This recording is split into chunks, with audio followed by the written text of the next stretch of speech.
सवाल यह है कि मोदी को 24 तारीख को बाइडेन ने दावत दी है। 24 तारीख को पहला इजलास हो रहा है व्हाइट हाउस में, जहां पे क्वाड ममालिक के सरबराहान को मदऊ किया है प्रेसिडेंट बाइडेन ने, जिसमें जापान के वजीर आजम, भारत के वजीर आजम, ऑस्ट्रेलिया के वजीर आजम और वो प्रेसिडेंट बाइडेन खुद। अभी तक वाज़ेह नहीं कि अक़वाम मुत्तहिदा के इजलास में कौन जा रहा है, लेकिन ये हमें पता है कि भारतीय वजीर आजम मोदी जा सकते हैं।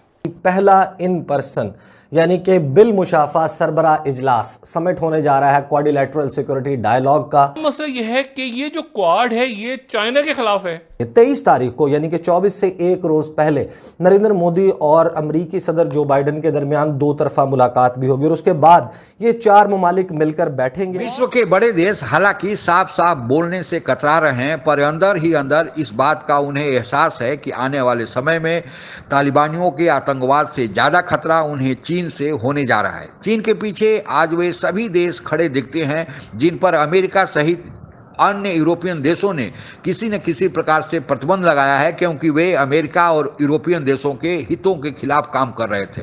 उदाहरण के लिए नॉर्थ कोरिया के तानाशाह को ही देख लें।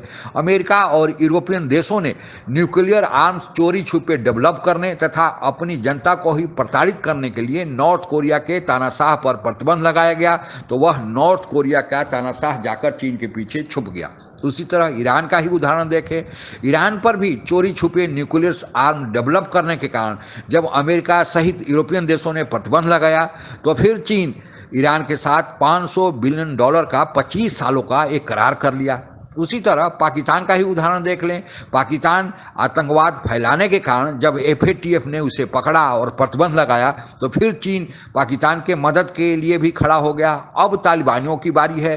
तालिबानियों पर यह प्रतिबंध लगाया गया है कि आप आश्वासन दें कि अपने यहाँ कोई भी आतंकवादी गुट को पनाह नहीं देंगे, ह्यूमन राइट का वायलेशन नहीं करेंगे और एक साफ सुथरी सरकार का जामा देंगे। लेकिन अभी तक आश्वासन तालिबानियों द्वारा पश्चिमी देश को, यूरोपियन देशों को और अमेरिका को नहीं दिया गया है, लेकिन इसके पहले ही चीन तालिबानियों के मदद के लिए सामने आ गया है। तो अब चीन के खिलाफ जो भी कार्रवाई करनी है, अब नहीं अगर यूरोपियन देश और अमेरिका करते हैं, तो आने वाले दिनों में चीन इन लोगों के लिए भस्मासुर साबित होने वाला है। लेकिन चीन के साथ व्यापारिक रिश्ते यूरोपियन यूनियन हो या अमेरिका हो, इतना ज़्यादा है कि एक झटके से वे चीन के साथ संबंध को तोड़ नहीं सकते हैं। लेकिन धीरे धीरे प्लानिंग की जा रही है और चीन पर निर्भरता कम करने के लिए उपाय किए जा रहे हैं। और क्वाड का गठन, जिसमें भारत, अमेरिका, चीन और जापान शामिल है, उसी का एक परिणाम है।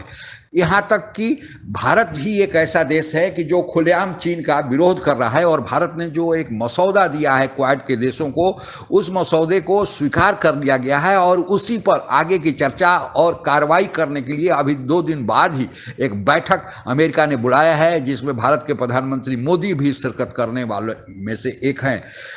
चीन विरोधी जितने देश हैं वे अमेरिका, यूरोपियन यूनियन और भारत के पीछे अब धीरे धीरे आते जा रहे हैं और यह क्वाड संगठन एक बहुत बड़ा मजबूत संगठन भविष्य में होने जा रहा है। भारत ने जो अमली जामा पहनाने के लिए, चीन पर नकेल लगाने के लिए जो 3 सूत्रीय फार्मूला दिया है, उसमें पहला यह है कि चीन पर आर्थिक निर्भरता कम कर दी जाए।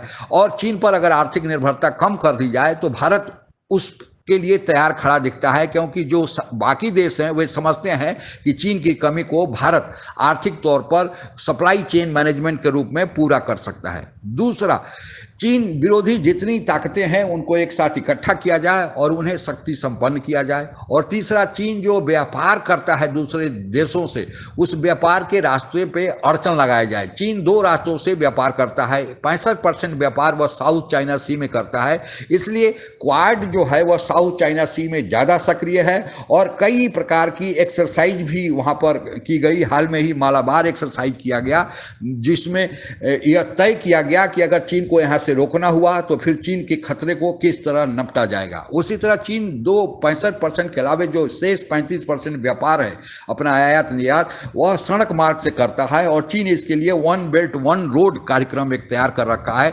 सीपैक परियोजना जो पाकिस्तान से होकर जाती है वह उसी वन बेल्ट वन रोड कार्यक्रम का एक हिस्सा है।